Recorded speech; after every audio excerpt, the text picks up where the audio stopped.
Pourquoi es-tu venue, stupide fille? Mon fils m'a dit que cet appartement a été acheté pour moi. Alors sors d'ici, sinon j'appelle la police, a hurlé ma belle-mère, lorsque je suis arrivée, avec mes affaires, dans mon nouvel appartement. Il ne m'a fallu que 2 minutes, pour jeter les ordures hors de chez moi. Mon mari a été complètement choqué, par mes actions suivantes. Avant de commencer, je vous invite à aimer la vidéo, et à vous abonner à la chaîne. Merci, et bonne écoute. Léa s'est réveillée à 6 heures du matin, avec le sentiment profond, qu'aujourd'hui, sa vie allait changer radicalement. Dehors, une fine pluie d'octobre tombait, mais cela ne gâchait en rien sa bonne humeur. Enfin, elle avait la possibilité d'acheter son propre appartement. Son travail, dans une entreprise pharmaceutique, lui assurait un revenu stable, depuis déjà 8 ans. Léa occupait le poste de responsable régional, et percevait un excellent salaire, auquel s'ajoutaient des commissions sur les ventes. Ses économies étaient suffisantes, pour acquérir un appartement de 4 pièces, dans la nouvelle résidence, l'Aurore. Son mari, Damien, dormait encore. Il travaillait comme chauffeur de bus, et se levait généralement vers midi. Léa s'est préparée discrètement, puis est partie à son rendez-vous, avec l'agente immobilière, Sylvie. L'appartement, situé au 7e étage, l'a impressionnée par son agencement. Une cuisine spacieuse ouverte sur le salon, 2 chambres isolées, des dressings, et 2 balcons filants. Les fenêtres donnaient sur une aire de jeu, et un petit square. C'était exactement ce dont Léa avait toujours rêvé. C'est un excellent choix, a souri l'agente immobilière. L'immeuble a été livré, il y a 2 mois. Toutes les installations sont neuves. Le promoteur est très fiable. Léa a soigneusement inspecté chaque recoin. La qualité des finitions était impressionnante, plancher chauffant, placards intégrés, plafond tendu. Le prix, lui aussi, lui convenait, 380 000 €. Je peux verser un acompte dès aujourd'hui, a déclaré Léa. Je dispose de la totalité de la somme nécessaire. Sylvie a hoché la tête, et a sorti les documents. Léa a lu attentivement chaque page. Aucun piège caché n'a été détecté. Le propriétaire vendait ce bien, en raison d'une mutation professionnelle, vers la ville de Bordeaux. Le soir même, Léa a parlé de sa trouvaille à Damien. Son mari était assis dans la cuisine, en train de manger des pommes de terre, avec des saucisses. Je vois, a-t-il marmonné, sans lever les yeux de son assiette. Mais pourquoi as-tu besoin d'un si grand appartement? Comment ça, pourquoi? Nous avions bien prévu d'agrandir notre espace de vie. Il y aura de la place, pour une chambre d'enfant. Damien a haussé les épaules, et a allumé la télévision. La discussion s'est terminée, avant même d'avoir commencé. Le lendemain, Léa a contacté sa banque, pour se renseigner sur les conditions d'un prêt immobilier. L'apport personnel initial exigé était de 40%. Elle possédait exactement cette somme, soit 150 000 €. Le reste pouvait être financé par un crédit, à un taux de 1,2% par an. Cependant, après avoir recalculé le budget familial, Léa a compris qu'elle pouvait se passer d'un emprunt. Ces économies, combinées aux aides familiales, couvraient la valeur totale du bien. Pourquoi payer des intérêts à la banque? Le soir même, Léa a rencontré le vendeur. Monsieur Laurent s'est révélé être un homme d'âge moyen, très courtois. Travaillant pour une compagnie pétrolière, il déménageait effectivement à Bordeaux, pour des raisons professionnelles. J'ai besoin de vendre rapidement, a-t-il expliqué. Je suis prêt à baisser le prix à 370 000 €, si la transaction se fait cette semaine. Léa a accepté. Une économie de 10 000 € était un bonus très appréciable. Ils ont convenu de se revoir le vendredi, pour signer le compromis de vente. De retour chez elle, Léa a refait ses comptes. Tout correspondait parfaitement. Elle avait 390 000 € sur son compte en banque. Après l'achat, il lui resterait 20 000 € pour les premiers travaux de rénovation et l'aménagement. Damien a découvert l'existence de la transaction, la veille de la signature. Léa préparait les papiers, lorsqu'il est rentré du travail. « Qu'est-ce que c'est » a demandé le mari, en jetant un œil dans le dossier. Je signe le contrat pour l'appartement demain. Tu te souviens, je t'en avais parlé? Le visage de Damien a changé. Il est soudainement devenu très sérieux. Attends, et pourquoi sans moi? Nous sommes une famille, non? Parce que j'achète avec mon propre argent. Pourquoi devrais-tu intervenir? Mais je suis ton mari, s'est indigné Damien. De quoi ça a l'air? La femme achète un bien immobilier, et le mari n'est même pas au courant. Léa a été surprise par cette réaction. D'habitude, Damien ne montrait aucun intérêt particulier pour les affaires familiales. Tu es au courant. Je t'en ai parlé à plusieurs reprises. Parler et se concerter, ce sont deux choses différentes. Il faut mettre l'appartement à nos deux noms. Pourquoi, ne comprenait sincèrement pas Léa. C'est moi qui paie, avec mon argent, donc je suis la propriétaire. Damien a commencé à s'énerver, faisant les 100 pas dans la cuisine, en agitant les bras. Tu ne comprends rien. Si l'appartement n'est qu'à ton nom, en cas de divorce, je me retrouverai sans rien du tout. Mais nous n'avons pas l'intention de divorcer, n'est-ce pas? Non, bien sûr, a concédé Léa. Alors, quelle différence cela fait-il, de savoir au nom de qui l'appartement est enregistré? Cet argument a laissé Damien sans voix. Il est resté silencieux un instant, avant de tenter une autre approche.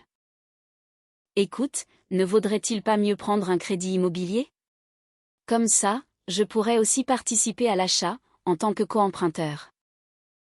Pourquoi payer des milliers d'euros d'intérêt à la banque, si j'ai déjà la somme complète?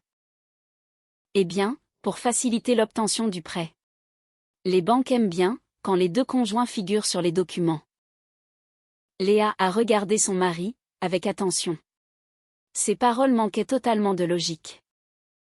Damien, je ne prends pas de crédit, j'achète comptant, sur mes fonds propres. L'appartement sera à mon nom. Son mari a encore essayé de débattre, mais Léa est restée inflexible. Finalement, il a abandonné la partie, et est allé regarder la télévision, en claquant la porte derrière lui. Le vendredi matin, Léa est arrivée à l'agence immobilière. Monsieur Laurent l'attendait déjà, avec les papiers prêts. Sylvie a vérifié toutes les attestations et les relevés. Tout est en ordre, a-t-elle annoncé. Nous pouvons signer le compromis de vente. Léa a lu attentivement chaque clause. Le montant, les délais, les obligations des parties. Tout était conforme à ce qui avait été convenu. Elle a apposé sa signature et a versé un acompte de 50 000 euros. Nous ferons la vente définitive dans une semaine, a déclaré Monsieur Laurent. J'ai besoin d'un peu de temps pour récupérer les documents du syndic. Léa a hoché la tête. Une semaine, c'était un délai normal pour préparer les papiers. En sortant du bureau, elle a assisté à une scène inattendue. Devant l'entrée se tenait Evelyne, la belle-mère de Léa. La femme avait l'air perdue et semblait chercher quelque chose du regard. Evelyne, s'est étonnée Léa. Que faites-vous ici? Sa belle-mère a sursauté, comme si on l'avait prise en flagrant délit. Oh, Léa ma chérie, quelle coïncidence, a-t-elle prononcé avec un enthousiasme forcé. Je suis ici. Pour quelques affaires. Pour quelles affaires? Eh bien, je regarde un appartement pour une connaissance. Elle m'a demandé de l'aider à choisir. Léa a froncé les sourcils. Quelque chose, dans le comportement de sa belle-mère, lui a paru très étrange. Et où est cette connaissance? Elle est malade. Elle m'a demandé d'y aller seule, pour voir les options disponibles. À cet instant, Sylvie est sortie de l'agence. Madame Evelyne, s'est réjouie l'agente. Vous êtes venue chercher votre fils? Léa a senti la terre se dérober sous ses pieds. Quel fils, a-t-elle demandé doucement. Sylvie s'est troublée, réalisant qu'elle venait de parler de trop. Eh bien, Damien m'avait demandé de lui montrer plusieurs biens. Damien? Mon mari? Oui, il est venu avec sa maman, pour visiter des appartements. Il est très pointilleux, d'ailleurs. Il a rejeté beaucoup de nos propositions. Léa s'est tournée vers sa belle-mère. Evelyne était rouge comme une tomate. Expliquez-moi ce qui se passe, a exigé Léa. Léa, chérie, ne te fâche pas. Damien voulait juste aider sa mère à faire un choix. Il s'y connaît bien en immobilier, tu sais. Il s'y connaît, s'est stupéfié Léa. Un chauffeur de bus, qui s'y connaît en immobilier? Eh bien, il s'y intéresse, il lit les annonces, il étudie le marché. Léa s'est tournée vers l'agente. Sylvie, quand exactement, mon mari est-il venu avec sa mère? Lundi, et puis mardi. Je leur ai montré 5 logements. Lundi et mardi. C'étaient précisément les jours où Léa cherchait un appartement de son côté. Il s'avérait que Damien emmenait sa mère, en parallèle, visiter les mêmes endroits. Et que disait-il? Qu'il cherchait un logement convenable, pour sa maman. Avec un budget, allant jusqu'à 400 000 €. La tête de Léa a commencé à tourner. 400 000 €. C'était exactement le montant qu'elle avait réussi à épargner. Et cet appartement, celui que je suis en train d'acheter, l'a-t-il visité aussi? Sylvie a hésité. Oui, il est venu mercredi. Il a dit que c'était une option intéressante, mais qu'il devait encore y réfléchir. Tout s'éclairait soudainement. Damien ne se contentait pas de connaître ses projets, il cherchait secrètement le même appartement, pour l'offrir à sa mère. Evelyne, a prononcé Léa froidement. Avez-vous l'intention d'acheter un appartement? Moi? Non, bien sûr que non. Je n'ai pas cet argent. Alors, pourquoi Damien vous montrait-il ces options? Sa belle-mère a bafouillé, inventant visiblement une excuse de toute pièce. Il était simplement curieux. Les hommes adorent étudier le marché immobilier, tu sais bien. Léa a compris qu'on ne lui dirait pas la vérité. Saluant l'agente, elle s'est dirigée vers sa voiture. Sa belle-mère a couru derrière elle. Léa, n'en fais pas toute une montagne. Damien voulait bien faire.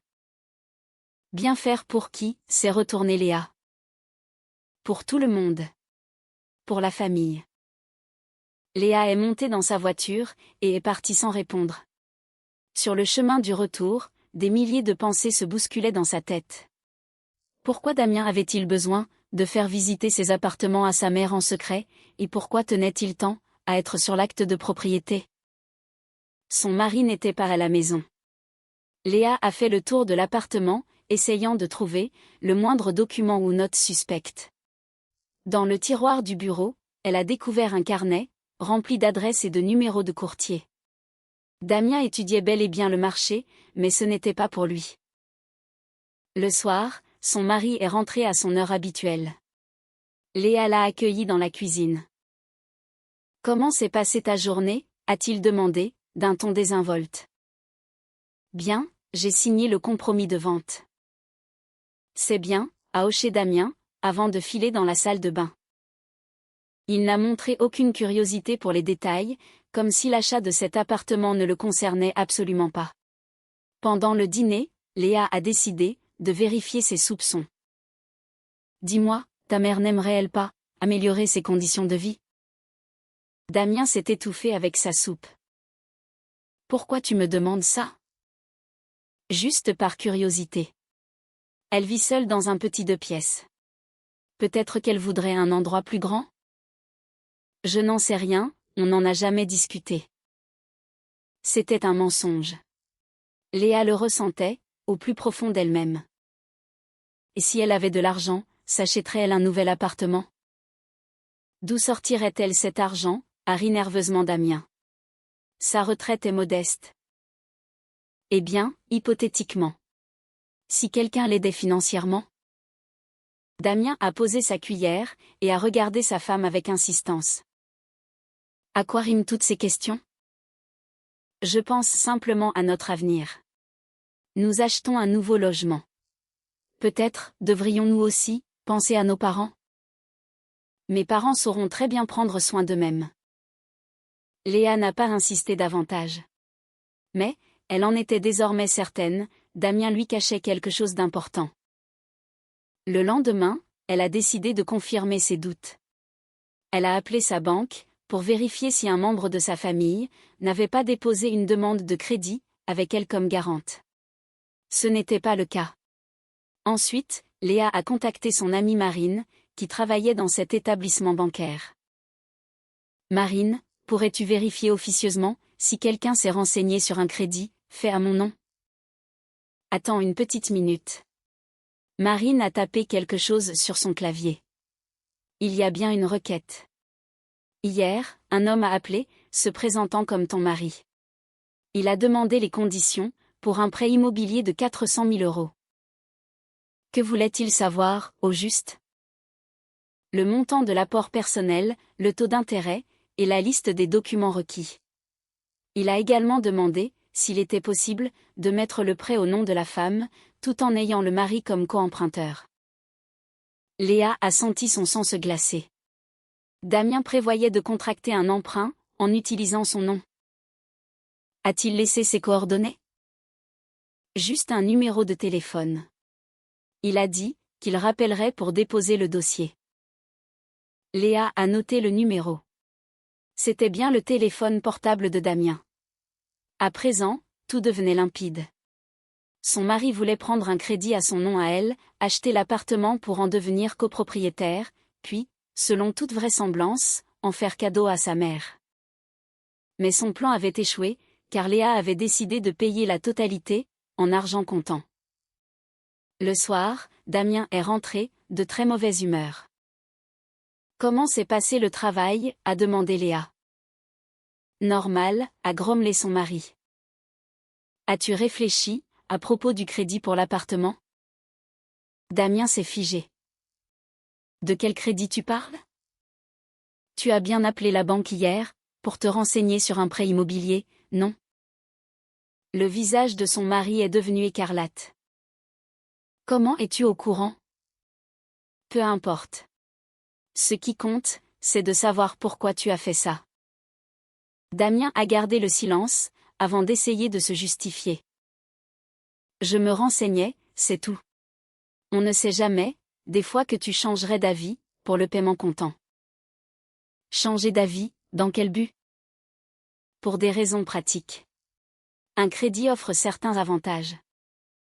Quels avantages? Eh bien, des déductions fiscales, par exemple. Léa a eu un petit rire ironique. Une déduction fiscale ne compensera jamais les milliers d'euros d'intérêt d'un prêt. Damien, arrête de mentir. Pourquoi voulais-tu prendre un crédit à mon nom? Son mari a commencé à se mettre en colère. C'est quoi cet interrogatoire? Je n'ai pas le droit de me renseigner sur les taux bancaires? Tu en as le droit. Mais en général, les gens se renseignent sur un prêt pour eux-mêmes. Ils ne demandent pas comment mettre la dette sur le dos de leur femme. Damien a compris qu'il était pris au piège. Il est resté muet quelques secondes, puis a soudainement explosé. Oui, je voulais prendre un crédit. Et alors? Nous sommes une famille, nous devons prendre les décisions financières ensemble. À quoi devait servir cet argent? À nos besoins. Quels besoins, exactement? Damien a replongé dans le silence. Léa a compris qu'il ne ferait que s'enfoncer dans ses mensonges. La semaine suivante, la signature définitive a eu lieu. Léa s'est rendue à l'agence, avec la totalité de la somme par virement. Monsieur Laurent lui a remis les clés, ainsi que l'acte de propriété. Félicitations pour votre acquisition, a souri Sylvie. C'est un choix magnifique. Léa était aux anges. Elle possédait enfin son propre chez-soi. À présent, elle pouvait planifier le déménagement et les travaux. Le soir, elle a annoncé à Damien que la transaction était terminée. Son mari a écouté sans dire un mot, mais Léa a remarqué une expression très étrange sur son visage. Ce n'était ni de la joie, ni du soulagement, mais une sorte de profonde déception. Quand est-ce qu'on emménage, a-t-il demandé. Dans un mois. Je dois faire quelques petits travaux de rafraîchissement. Je vois. Damien n'a rien ajouté de plus. Il est parti s'enfermer dans sa chambre, et n'en est pas ressorti jusqu'au matin. Le lendemain, Léa s'est rendue dans son nouvel appartement, afin de prendre des mesures, pour l'achat des meubles. Elle est montée au 7e étage, a ouvert la porte, et est restée figée de stupeur. Dans l'entrée, des chaussures inconnues étaient posées sur le sol. Des voix provenaient de la cuisine. Léa a avancé doucement dans le couloir, et a jeté un coup d'œil dans le salon. Autour de la table, Evelyne buvait du thé, avec une femme qu'elle ne connaissait pas. Bien sûr, cet appartement est merveilleux, disait sa belle-mère. Mon Damien a été tellement intelligent, de choisir ce bien précis. Et quand comptez-vous emménager définitivement, a demandé l'inconnu. Oh, très bientôt. Dès que tous les papiers seront réglés. Léa a senti un frisson glacial, lui parcourir la colonne vertébrale. Sa belle-mère était en train d'expliquer à quelqu'un, qu'elle allait s'installer dans son appartement. Evelyne, a déclaré Léa d'une voix forte, en pénétrant dans la pièce. Les deux femmes ont sursauté, surprises. Léa, chérie, a bafouillé sa belle-mère. Que fais-tu là? C'est mon appartement. J'ai parfaitement le droit, de m'y trouver. En revanche, votre présence ici exige quelques explications. Je montrais simplement les lieux, à Madame Martin. C'est une voisine, l'agencement l'intéressait. Léa a regardé l'inconnu.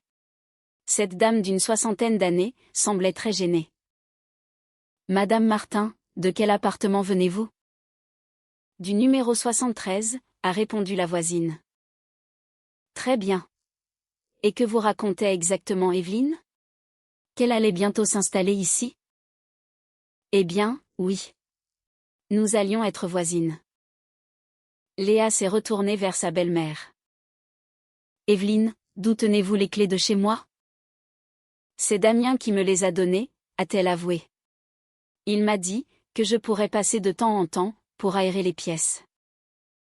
Et quand vous les a-t-il données? Hier soir. Cela signifiait que, juste après que Léa lui a annoncé la fin de la vente, Damien avait confié les clés à sa mère, et que celle-ci racontait déjà à tout l'immeuble, qu'elle allait y emménager. Et que disiez-vous, sur le fait que Damien ait choisi l'appartement? Sa belle-mère est devenue rouge. Eh bien, il a aidé à le choisir. Aider qui? Toi, bien sûr. Léa s'est adressée de nouveau à Madame Martin. Je suis navrée, mais je crois qu'il y a un énorme malentendu. Evelyne ne va pas emménager ici. C'est moi qui vais y vivre, avec mon mari. La voisine a lancé un regard étonné, à la belle-mère. Mais vous m'aviez pourtant dit. Je disais que je viendrais parfois rendre visite à mes enfants, s'est empressée de corriger Evelyne. Léa a raccompagné Madame Martin jusqu'à la porte, puis est revenue vers sa belle-mère. Expliquez-moi, ce qui se trame ici. Rien de spécial. J'inspectais juste les lieux. Et vous annonciez votre déménagement à la voisine? Je n'ai jamais dit une chose pareille. Je l'ai entendu de mes propres oreilles. Evelyne a compris, que nier ne servait plus à rien. Léa, ma fille, ne te mets pas dans tous tes états. C'est juste que Damien m'a dit, que tu serais d'accord, pour que je loge ici de temps en temps. Loger ici, pour quelle raison? Eh bien, quand vous partirez en vacances, pour que l'endroit ne reste pas vide. Léa n'a pas cru un seul mot de cette histoire. Evelyne, rendez-moi ces clés. Quelles clés? Celles que Damien vous a remises. À contre-cœur, sa belle-mère a sorti le trousseau de son sac à main. Mais Damien m'a dit. Je me moque éperdument, de ce que Damien a pu dire. C'est mon appartement, et c'est moi qui décide, à qui je confie mes clés. Léa a récupéré son trousseau, et a raccompagné sa belle-mère vers la sortie. Le soir, à la maison, une énorme dispute l'attendait. Damien avait été informé de la situation par sa mère, et il était fou de rage. Comment as-tu pu jeter ma mère dehors? Je n'ai jeté personne, j'ai simplement récupéré les clés de ma propriété. Et pourquoi ne m'as-tu pas dit que tu lui retirais les clés sans ma permission? Parce que c'est mon appartement. Et la permission, c'est à moi qu'il faut la demander, pas à toi. Damien est devenu rouge de colère. Nous sommes mariés. Ma mère a tous les droits. Votre mère n'a absolument aucun droit sur mon bien immobilier. Ton bien, a répété Damien. Et moi, je suis qui dans l'histoire? Mon mari. Mais cela ne te donne pas le droit de disposer de mon patrimoine. Damien arpentait la cuisine, gesticulant violemment. Ce n'est pas juste. Une famille doit être unie. Alors, pourquoi as-tu emmené ta mère visiter des maisons en cachette? Pourquoi as-tu appelé la banque pour me mettre un crédit sur le dos? Et pourquoi as-tu distribué mes clés sans mon accord? Chaque question poussait Damien un peu plus dans ses retranchements. Il comprenait que ses mensonges étaient découverts. Je voulais bien faire, a-t-il fini par murmurer. Bien faire pour qui? Pour nous tous. Sois précis, explique-toi. Damien a gardé le silence, puis a soudainement avoué la vérité. Maman rêve d'un nouvel appartement. Son 2 pièces est vieux, il a besoin de travaux. Et là, c'était une belle opportunité. Quelle opportunité? Eh bien, tu achètes un grand espace. On aurait pu aider maman. Je devrais acheter une maison pour ta mère, avec mon propre argent?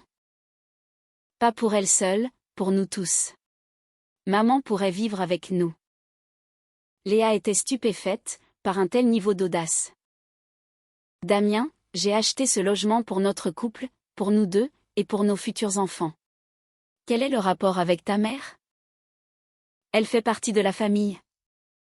C'est ta famille. Moi, j'ai mes propres parents. Tes parents vivent à la campagne, et ils n'ont pas l'intention de venir en ville. Et Dieu merci. Je n'ai aucune envie de vivre avec des parents, ni les tiens, ni les miens. Damien a compris qu'il ne pourrait pas convaincre sa femme, mais il refusait de s'avouer vaincu. Dans ce cas, vendons cet appartement, et achetons en 2 plus petits. Un pour nous, et un pour maman. Avec quel argent? Avec le même budget. 370 000 €, c'est suffisant pour 2 petits appartements. Léa a secoué la tête, consternée. Damien, je n'ai aucune intention d'acheter un logement à ta mère. Fin de la discussion. Pourquoi es-tu aussi radine? A soudainement craché son mari. Léa a senti la fureur monter en elle. Radine? Je dépense mon argent, comme je l'entends. Cela s'appelle avoir du bon sens, pas de la radinerie. Tu as beaucoup d'argent, tu pourrais aider la famille. J'aide ma famille. J'achète notre lieu de vie. Et ma mère, ce n'est pas la famille? Ta mère est une adulte responsable. Qu'elle se prenne en charge toute seule. Damien s'est tu, comprenant que toute argumentation était vaine. Mais 2 jours plus tard, Léa a appris que l'histoire ne s'arrêtait pas là. Son amie Chloé l'a appelée. Dis-moi, c'est vrai, que tu as acheté un appartement, pour Damien et sa mère? Quoi? S'est étranglée Léa. Qui t'a raconté ça? J'ai croisé Evelyne près de la banque. Elle a annoncé, toute joyeuse, qu'elle allait bientôt déménager dans sa nouvelle maison, que ses enfants lui ont offerte, pour ses 60 ans. La tête de Léa s'est mise à tourner. Sa belle-mère continuait à propager de fausses rumeurs. Chloé, personne n'a rien offert à personne. J'ai acheté cet appartement, pour moi. C'est bizarre. Evelyne avait l'air tellement sûre d'elle, elle a même donné l'adresse exacte.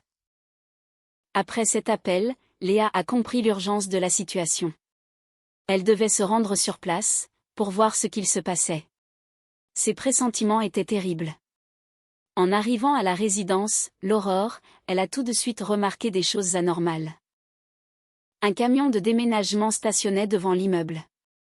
2 manutentionnaires étaient en train de décharger un vieux canapé. Léa a couru jusqu'au 7e étage, et s'est arrêtée, pétrifiée. La porte de son appartement était grande ouverte. Des voix résonnaient dans le couloir, mêlées au bruit de meubles qu'on déplaçait. Elle est entrée, et a découvert un spectacle qui l'a laissé sans voix. Dans l'entrée, les pantoufles d'Evelyne étaient soigneusement alignées. Son manteau était accroché au porte-manteau, et une odeur de soupe chaude s'échappait de la cuisine.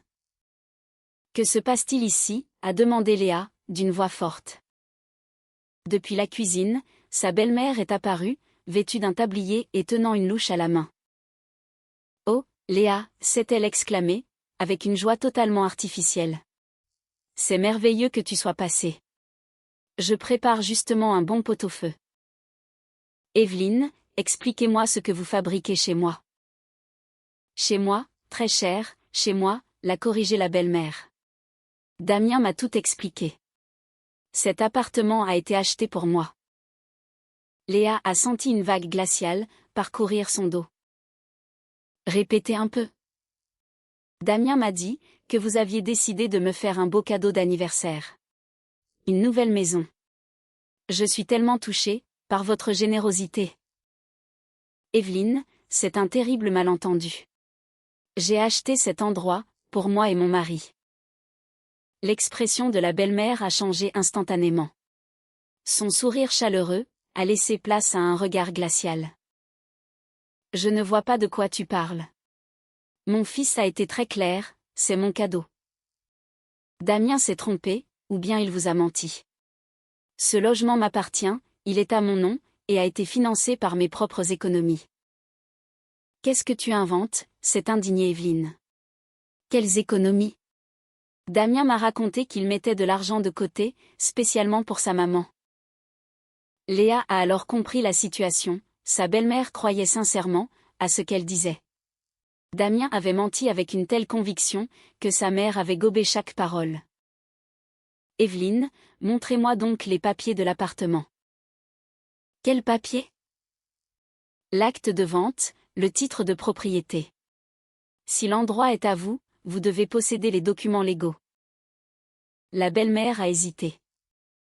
Damien a dit que les démarches administratives prenaient du temps. Pour l'instant, c'est lui qui garde tous les dossiers. Damien n'a aucun dossier en sa possession. Voici mon contrat d'achat. Léa a sorti un classeur de son sac. Lisez vous-même. Evelyne a saisi les papiers avec réticence et a parcouru les lignes des yeux. Son visage devenait de plus en plus pâle. C'est impossible, a-t-elle balbutié. Damien m'avait pourtant dit. Damien vous a menti. C'est mon domicile, et j'exige que vous quittiez les lieux, sur le champ. Sa belle-mère a jeté les documents sur la table, et s'est redressée de toute sa hauteur. Je ne partirai pas. Damien a dit que c'est pour moi. Ça fait un mois que je prépare mon déménagement. C'est votre problème. Prenez vos affaires et sortez. Je ne sortirai pas, a hurlé Evelyne. C'est chez moi. Votre véritable domicile est l'endroit où vous êtes déclaré. Ici, vous occupez les lieux illégalement. La belle-mère est devenue cramoisie de rage. Comment oses-tu me parler sur ce ton ? Je suis la mère de ton mari. Et alors ? Cela ne vous octroie aucun droit pour vous approprier le bien d'autrui. D'autrui, a poussé un cri aigu Evelyne. Mais pour qui te prends-tu ? Damien est mon fils. Tout ce qui lui appartient, m'appartient aussi. Damien ne possède rien ici. Cet appartement est ma propriété exclusive. Menteuse. Damien n'aurait jamais escroqué sa propre mère. Léa a sorti son téléphone. Je vais appeler Damien tout de suite. Il va vous expliquer la situation en personne. N'y pense même pas, a hurlé la vieille femme, en arrachant le téléphone des mains de Léa. Tu ne vas pas monter un fils contre sa propre mère. Rendez-moi ce téléphone. Jamais. Dégage d'ici. C'est chez moi. Léa a tenté de récupérer son appareil, mais Evelyne a reculé d'un bond, vers la fenêtre. Pourquoi es-tu venue, stupide fille ? Mon fils m'a dit que cet appartement a été acheté pour moi. Alors sors d'ici, sinon j'appelle la police, a vociféré la belle-mère. Face à une telle arrogance, Léa a eu le souffle coupé. Mais elle a rapidement repris ses esprits. Parfait. Appelez la police. Nous verrons bien, qui se trouve ici de manière illégale. Léa a sorti son second téléphone, et a composé le numéro du poste de quartier. Evelyne a blêmi. Allô, agent Bernard? C'est Léa. J'ai un problème d'intrusion illégale dans mon domicile. Pouvez-vous venir constater les faits, s'il vous plaît? Que as-tu fait? A sifflé sa belle-mère. Ce que j'aurais dû faire, depuis bien longtemps. Il n'a fallu que 2 minutes à Léa, pour sortir les ordures de chez elle. Une demi-heure plus tard, l'agent Bernard était sur place. Léa lui a présenté les actes notariés. Tout est en règle, a-t-il acquiescé. Madame, vous occupez illégalement le domicile d'autrui. Veuillez rassembler vos affaires. Mais mon fils m'avait certifié, a tenté de se justifier Evelyne. Ce que l'on vous a dit, ne me regarde pas. Les documents officiels ne mentent jamais. À cet instant précis, Damien a fait irruption dans la pièce, complètement essoufflé. Que se passe-t-il ici? A-t-il demandé, en balayant l'assemblée du regard. Ta femme me jette à la rue, de mon propre appartement, s'est plainte sa mère. Damien a regardé Léa, puis l'agent de police. Agent Bernard, c'est un terrible malentendu. Ma mère est ici, de façon provisoire. Il n'y a aucun malentendu, a coupé sèchement le policier. Ce logement appartient exclusivement à votre épouse. Les papiers sont en règle. Votre mère doit vider les lieux immédiatement. Mais j'avais expliqué à maman. Qu'avez-vous expliqué exactement? A demandé Léa d'un ton glacial. Damien a bredouillé. Il a compris qu'il était acculé. Je pensais que nous trouverions un arrangement. Quel arrangement? Eh bien, maman aurait pu habiter ici jusqu'à son anniversaire, et on aurait avisé ensuite. Tu pensais sérieusement que j'allais accepter une chose pareille? Pourquoi pas? L'endroit est immense. Léa a compris la vérité, son mari pensait très sincèrement qu'il pouvait disposer de ses biens comme bon lui semblait. Damien, tu n'as absolument aucun droit légal sur cet endroit, et tu n'as donc aucune décision à prendre. Mais nous formons une famille. Le mariage ne signifie pas que tous les biens sont communs. Le policier a regardé sa montre, avec impatience. Madame, faites vos bagages. J'ai d'autres interventions qui m'attendent. Evelyne a compris que lutter ne servait plus à rien, et a commencé à emballer ses affaires, les larmes aux yeux. Comment as-tu pu faire ça, Damien? Pleurnichait elle. Tu me l'avais promis. Maman, patiente un peu. On va trouver une solution. Quelle solution? J'ai déjà raconté à tout le monde que j'avais une nouvelle maison. Tu diras que tes plans ont changé. Quelle honte, sanglotait la vieille femme. Léa observait la scène, dans un silence total. Elle n'éprouvait aucune pitié pour sa belle-mère. La femme était en grande partie responsable de ce qui lui arrivait. Une fois les sacs fermés, l'agent de police a raccompagné Evelyne vers la sortie. Et ne remettez plus jamais les pieds ici, sans l'accord explicite de la propriétaire, l'a-t-il averti. Seuls Léa et Damien restaient dans la pièce. Son mari était assis sur un tabouret, l'air totalement abattu. « Pourquoi as-tu appelé la police ?» a-t-il demandé. « Et pourquoi as-tu fait venir ta mère ici, sans me demander mon avis? Je croyais que tu comprendrais. » Comprendre quoi, au juste? Maman n'a nulle part où aller. C'est bientôt son anniversaire. Je voulais lui faire plaisir. À mes frais? On est une famille. Arrête avec ça, a explosé Léa. Si nous sommes une famille, pourquoi prends-tu des décisions dans mon dos? Damien a baissé la tête. Je voulais te faire une surprise. Une surprise? Offrir mon logement à ta mère? Pas lui offrir. Juste la laisser vivre un peu ici. Et après quoi? Elle ne serait jamais repartie d'ici. Pourquoi elle ne serait pas repartie? Parce que c'est trop confortable. Un endroit flambant neuf, dans un beau quartier. Pourquoi retournerait-elle dans son vieux 2 pièces? Damien s'est rendu compte que sa femme avait entièrement raison. Sa mère n'avait aucunement l'intention de déménager. Léa, trouvons un compromis. Lequel? Maman pourrait venir nous rendre visite, et parfois rester dormir. C'est hors de question. Pourquoi? Parce que j'en ai décidé ainsi. Mais c'est une mère. C'est ta mère. Pas la mienne.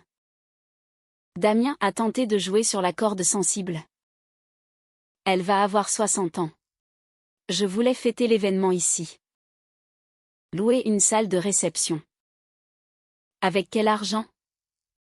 Avec le tien. Je n'ai pas les moyens.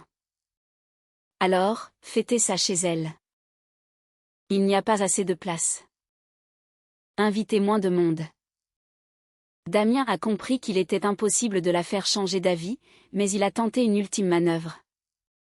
Léa, maman a déjà parlé de l'appartement à toutes ses connaissances. Maintenant, elle a honte. Qu'elle s'estime heureuse, que je ne porte pas plainte contre elle, pour intrusion. Quelle intrusion? Violation de domicile. C'est un délit pénal, passible de prison. Damien a pâli. Tu ne vas quand même pas porter plainte? Pas pour le moment. Mais si votre mère s'approche encore de chez moi, j'irai directement voir le procureur. D'accord, je vais lui expliquer. Explique-lui également qu'elle ne recevra plus un seul centime de ma part. Pour quel argent? Pour un crédit, pour des travaux, ou pour n'importe quoi d'autre. Je refuse d'entretenir financièrement ta famille. Damien a voulu protester, mais Léa l'a interrompu avec fermeté. La discussion est close. Va rejoindre ta mère, et calme-la. Et toi? Je reste ici. Je vais faire le tour de ma propriété. Damien est parti, la tête baissée. Léa, restée seule, a commencé l'inspection des lieux. Le constat était accablant. Sa belle-mère avait eu le temps de s'installer très confortablement. Ses vêtements étaient pendus dans le placard. Ses shampoings et ses crèmes trônaient dans la salle de bain. Le réfrigérateur était plein de ses provisions. Mais la découverte la plus écœurante se trouvait dans la chambre. Sur le lit, des papiers étaient étalés. Léa les a parcourus, et en a eu le souffle coupé. Il y avait une attestation prouvant qu'Evelyne avait démissionné de son travail. Une demande officielle de départ anticipé à la retraite. Et un contrat avec une agence de voyage, pour un séjour sur la Côte d'Azur. Sa belle-mère ne prévoyait pas seulement de déménager. Elle avait radicalement changé son mode de vie, comptant exclusivement sur le soutien financier de son fils et de sa belle-fille.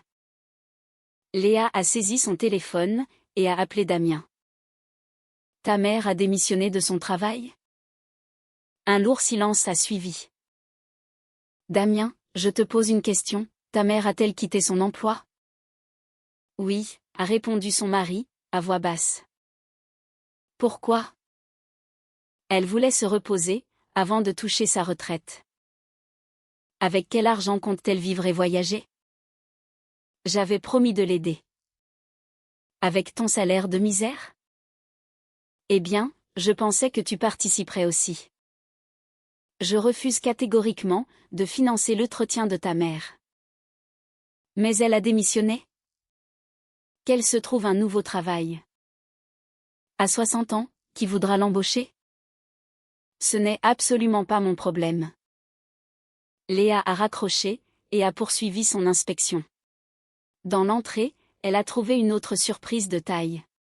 Un contrat du syndic de copropriété. Il s'avérait que Damien avait déposé un dossier pour installer sa mère en tant que membre de la famille du propriétaire. Il y avait indiqué que son épouse avait donné son consentement. Léa a pris le document en photo et a contacté l'administration de l'immeuble. Bonjour. C'est Madame Léa, la propriétaire de l'appartement dans la résidence L'Aurore. Qui a autorisé l'enregistrement d'Evelyne? C'est votre mari qui a déposé la demande, a répondu l'opérateur. Il a affirmé que vous étiez d'accord. Je n'ai donné aucun accord. J'annule cette demande sur le champ. C'est noté. Nous mettons à jour notre base de données immédiatement. Et encore une chose, si quiconque essaie d'obtenir un double des clés de ma porte, veuillez m'appeler en personne. Très bien, nous ajoutons cette note à votre dossier. Léa a raccroché, pensive. Damien s'était révélé bien plus sournois, qu'elle ne l'aurait jamais imaginé.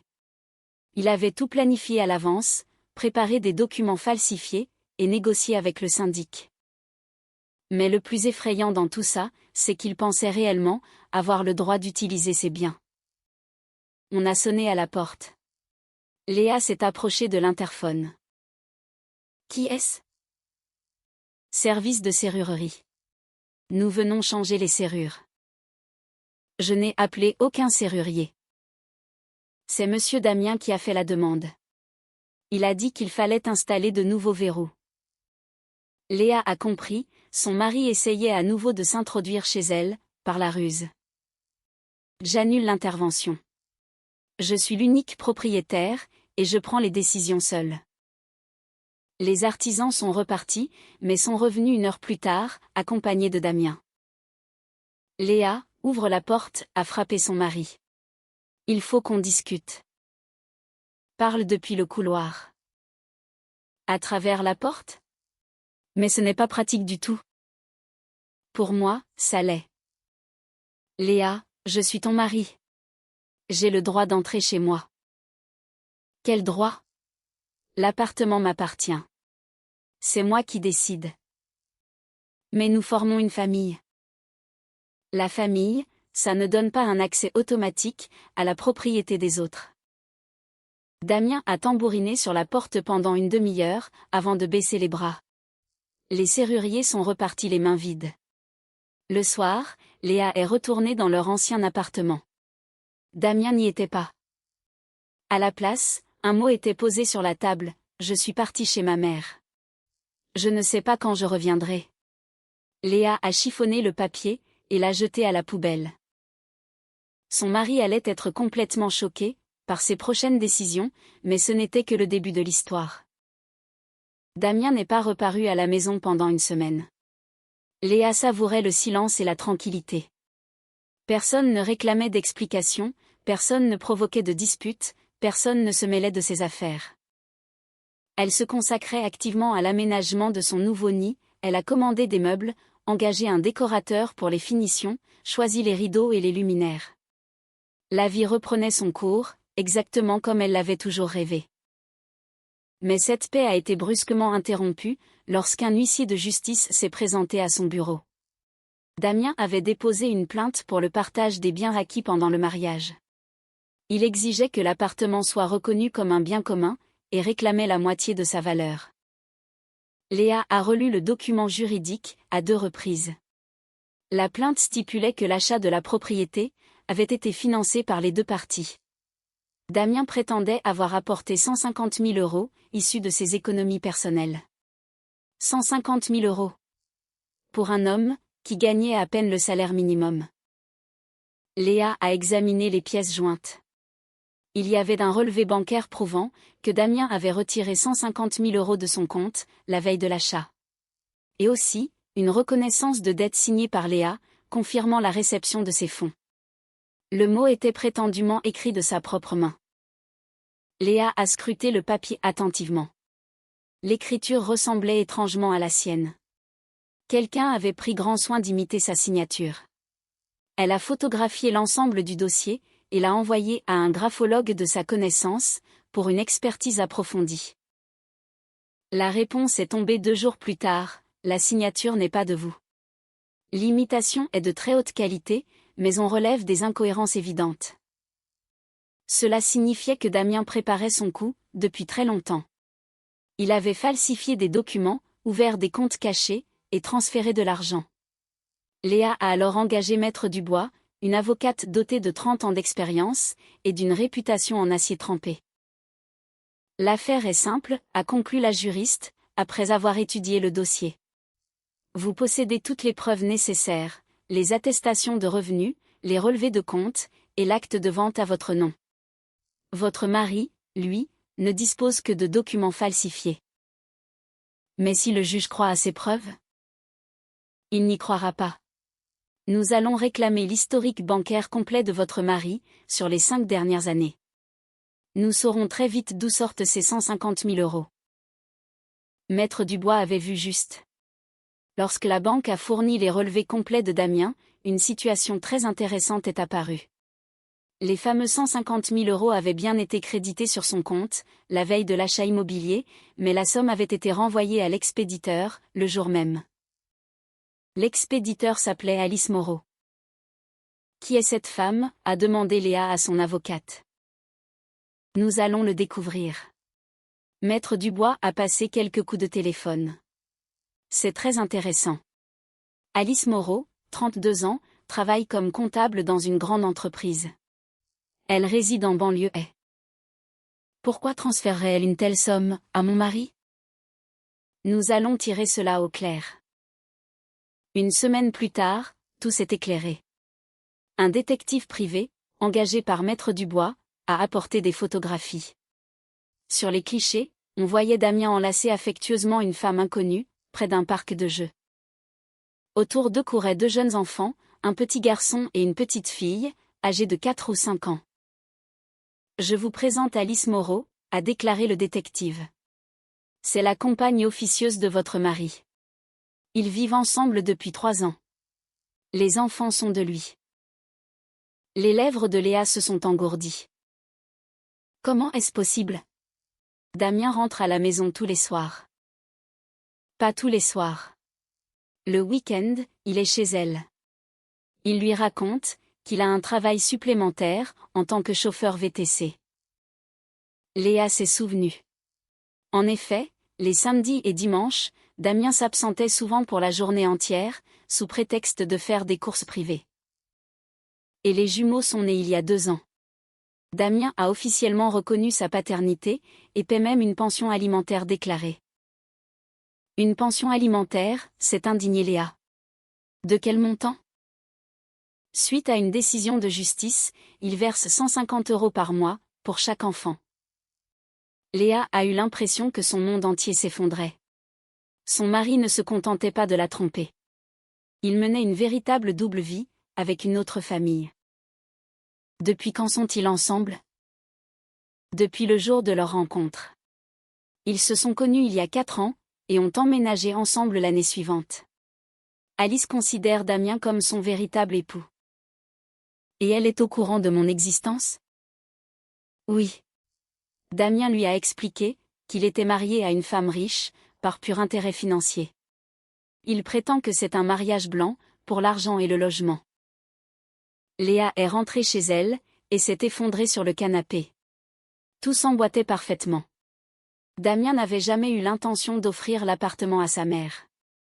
Son véritable objectif était de se débarrasser de sa femme, et d'y installer Alice avec les enfants. Et sa belle-mère n'était qu'un simple paravent, une excuse commode, pour provoquer des disputes et justifier un divorce. Le lendemain, Léa s'est rendue au domicile d'Alice Moreau, grâce à l'adresse fournie par le détective. Elle habitait dans un petit immeuble populaire, au 3e étage. Léa a monté les escaliers, et a sonné à la porte. Une jolie femme blonde lui a ouvert, un enfant dans les bras. C'est pour moi, s'est-elle étonnée. Je suis Léa, l'épouse de Damien. L'expression d'Alice s'est décomposée. Elle a posé l'enfant à terre, et l'a invité à entrer. Je vous en prie. J'attendais cette conversation avec impatience. Elles se sont assises, à la table de la cuisine. Un petit garçon a pointé le bout de son nez, depuis le couloir. C'était la copie conforme de Damien. Vos enfants ressemblent beaucoup à leur père, a remarqué Léa. Énormément. Surtout Arthur, a confirmé Alice en montrant le garçon. Damien les aime par-dessus tout. Racontez-moi comment tout cela a commencé. Alice a servi du thé, et a débuté son récit. Ils s'étaient rencontrés à la gare routière, il y a 4 ans. Damien l'avait prise dans son bus, et ils avaient commencé à discuter. Il lui avait immédiatement avoué qu'il était marié, mais que c'était une union factice, uniquement pour le logement, et que sa femme était beaucoup plus âgée et très riche. Un vrai mariage de complaisance. Je n'ai que 2 ans de plus que lui, s'est offusquée Léa. Il m'a affirmé que vous en aviez 10 de plus. Et que vous subveniez à ses besoins, pendant qu'il supportait cette situation, juste pour avoir un toit au-dessus de sa tête. Léa a ricané. Damien s'était dépeint comme la victime des circonstances. Et quand sont nés les enfants? Il y a 2 ans. Damien était fou de joie. Il m'a promis qu'il allait bientôt divorcer, et que nous nous marierions officiellement. Et qu'est-ce qui l'en empêchait? Le problème du logement. Il m'a expliqué que s'il divorçait tout de suite, il se retrouverait à la rue. Il fallait d'abord qu'il récupère sa part de l'appartement. Léa a saisi la logique de son mari. Il prévoyait de divorcer, de réclamer la moitié de la valeur du bien, pour pouvoir ensuite acheter un appartement pour sa seconde famille. Et concernant le récent achat immobilier? Damien m'a dit que c'était une occasion inespérée. Sa femme avait acheté un grand appartement, il pouvait donc en exiger la moitié. L'argent suffirait largement, pour nous acheter un bel espace de vie. Et quel était le rôle de sa mère, dans toute cette histoire? Sa mère, s'est étonnée Alice. Oui, Evelyne. Ma belle-mère. Ah, elle. Damien m'a certifié que sa mère l'aiderait lors de la procédure de divorce, en témoignant contre vous devant le juge. Et que devait-elle dire? Que vous étiez une épouse exécrable. Que vous ne cuisiniez jamais, ne faisiez pas le ménage, et que vous jetiez l'argent par les fenêtres. Léa a secoué la tête, abasourdie. Damien et sa mère avaient fomenté un véritable complot contre elle. Alice, êtes-vous au courant que Damien avait promis ce fameux logement à sa mère? C'est impossible. Il avait prévu de nous y installer. C'est pourtant la stricte vérité. La semaine dernière, j'ai dû expulser ma belle-mère de cet appartement, parce qu'elle était persuadée qu'il lui appartenait. Alice a blêmi à vue d'œil. Cela veut dire qu'il m'a menti, à moi aussi? C'est bien ce qu'il semble. Mais dans quel but? Il adore ses enfants. Aimer ses enfants, et leur fournir un toit gratuitement, ce sont 2 choses bien différentes. Alice a réfléchi un instant, puis a sorti son téléphone pour montrer ses messages avec Damien. Tenez, regardez, il m'a écrit que nous allions bientôt emménager dans notre nouvelle maison. Léa a lu les textos. En effet, Damien promettait un déménagement rapide à Alice, tout en faisant croire à sa mère que l'appartement lui était destiné. En résumé, il s'est joué de nous deux, a déduit Alice. Exactement. Mais quel était son but ultime, dans ce cas? Je suppose qu'il espérait forcer la vente, empocher la moitié de l'argent, et nous laisser toutes sur la paille. Alice s'est mise à pleurer. Comment ai-je pu être aussi aveugle? J'ai attendu son divorce pendant 4 longues années. Il n'a jamais eu l'intention de divorcer. Avoir 2 vies séparées, c'était la situation idéale pour lui. Et comment a-t-il financé ces faux documents? Probablement en économisant, sur l'argent de ses courses non déclarées, et sur ce que je lui donnais. Alice a essuyé ses larmes d'un revers de main. Que allons-nous faire maintenant? Continuez à vivre, et élever vos enfants. Vous devrez exiger de Damien, une pension alimentaire digne de ce nom. Et vous, qu'allez-vous faire? Je vais divorcer, et l'effacer de ma mémoire, comme on oublie un horrible cauchemar. Léa a pris congé d'Alice et est rentrée chez elle. Mais 2 jours plus tard, la jeune femme l'a rappelée. Léa, est-il possible de se voir? J'ai découvert d'autres détails sur Damien. Elles se sont retrouvées à la terrasse d'un café. Alice semblait très agitée. J'ai eu une longue discussion avec sa mère, a-t-elle attaqué d'emblée. Avec Evelyne. Ah oui? Je lui ai révélé toute la vérité sur l'existence de notre famille. Et comment a-t-elle réagi?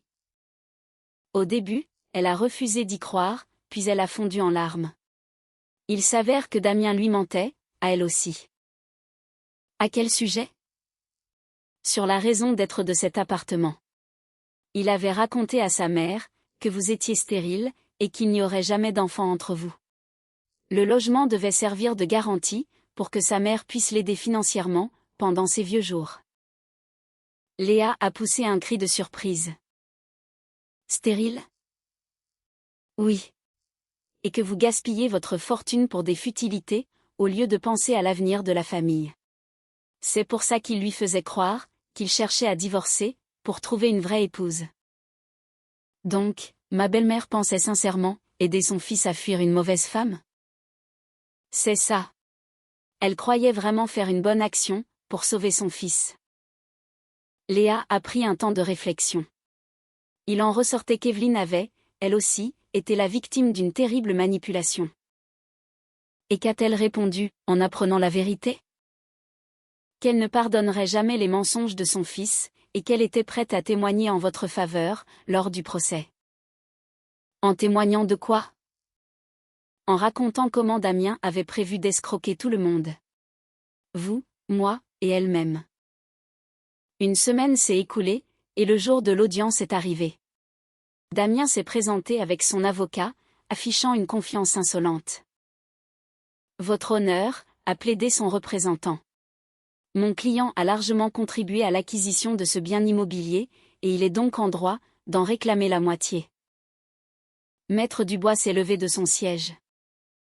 Objection. Nous détenons les preuves irréfutables que les documents ont été falsifiés. Elle a déposé les résultats de l'expertise graphologique, ainsi que les relevés bancaires complets de Damien. Comme l'attestent ces documents, les fonds ont été transférés sur le compte de l'accusé, puis ont été renvoyés à leur expéditeur, le jour même. Il n'y a donc eu aucun apport financier réel lors de la transaction. L'avocat de Damien a tenté d'intervenir, mais la juge examinait attentivement les pièces du dossier. Monsieur, comment expliquez-vous la présence de 150 000 € sur votre compte, alors que vos revenus mensuels ne dépassent pas le SMIC? Damien a hésité, visiblement mal à l'aise. J'ai fait des économies, j'avais un second emploi non déclaré. Vous avez mis de côté des milliers d'euros chaque mois, pendant 5 ans? Mais comment subveniez-vous à vos besoins quotidiens? C'est ma femme qui payait tout. Je vois. Et cette reconnaissance de dette? Votre femme l'a-t-elle rédigée elle-même? C'est alors que Maître Dubois est intervenu. Votre honneur, je demande la permission d'appeler nos témoins à la barre. Les portes se sont ouvertes, laissant entrer Alice, accompagnée de ses enfants, et Evelyne. Madame Moreau, veuillez nous éclairer sur la nature de vos relations avec l'accusé. Alice a détaillé, avec précision, ses 4 années de vie commune, l'existence de ses enfants, et les sombres projets de Damien. Il m'avait juré qu'il divorcerait très vite, et que nous partirions vivre dans son nouvel appartement. Le visage de Damien a pris une teinte grisâtre. Madame Evelyne, qu'est-ce que votre fils vous avait promis? A interrogé Maître Dubois, en se tournant vers la belle-mère. Evelyne s'est redressée, le regard droit.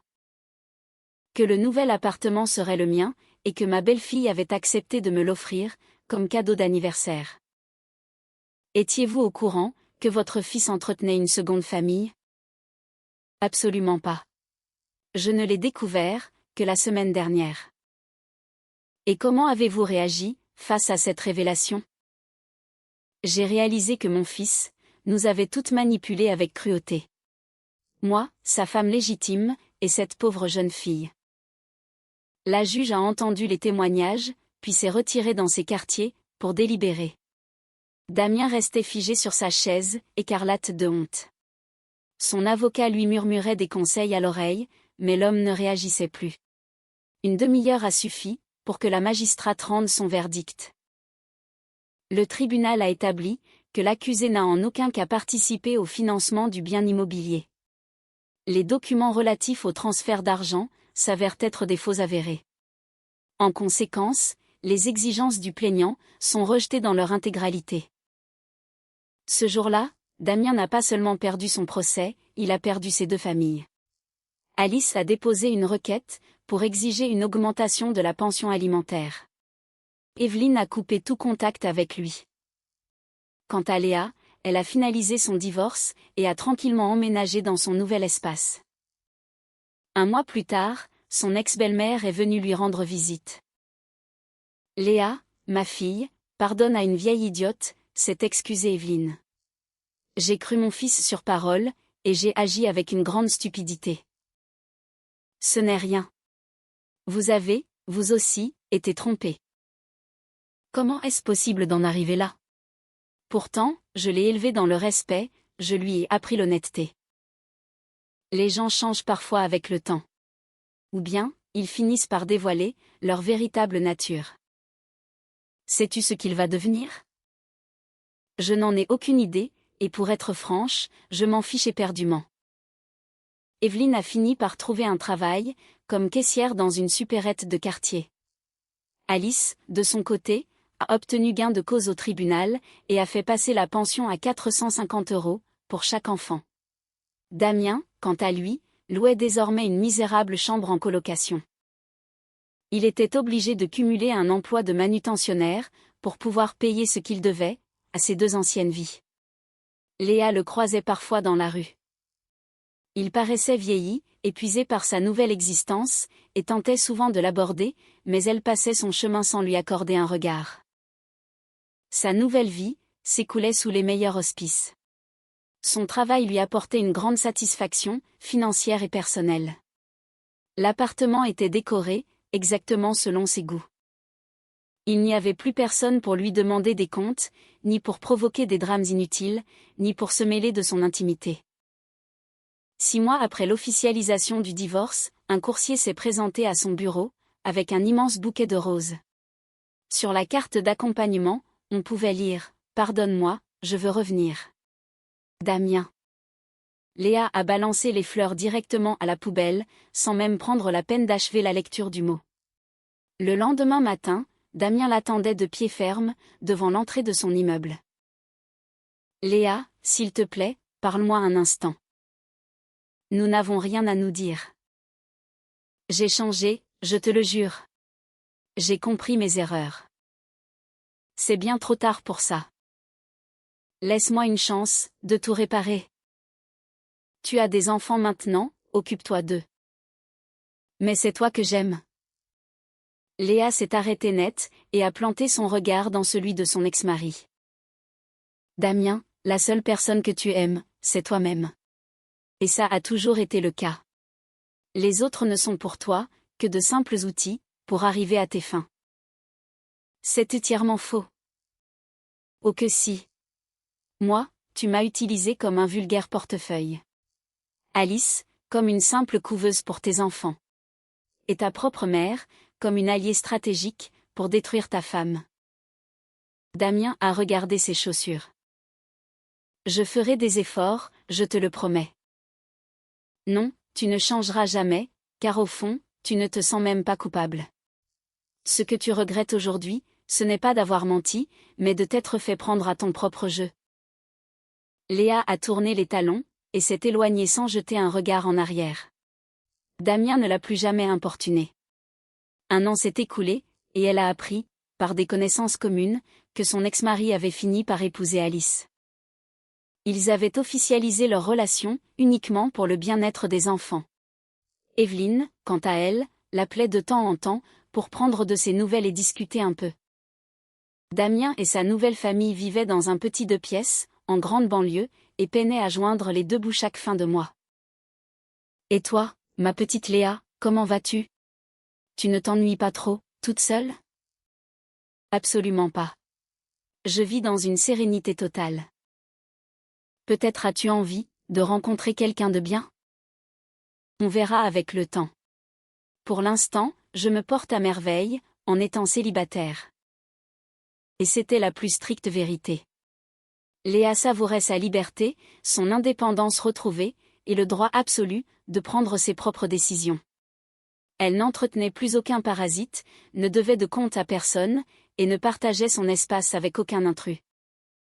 Son histoire ne s'était pas achevée sur une fin de conte de fées, mais sur une morale profondément réaliste. Parfois, il vaut mieux affronter la solitude, que de subir une compagnie toxique, et rester honnête envers soi-même, vaudra toujours mieux, que d'accepter les pires compromissions.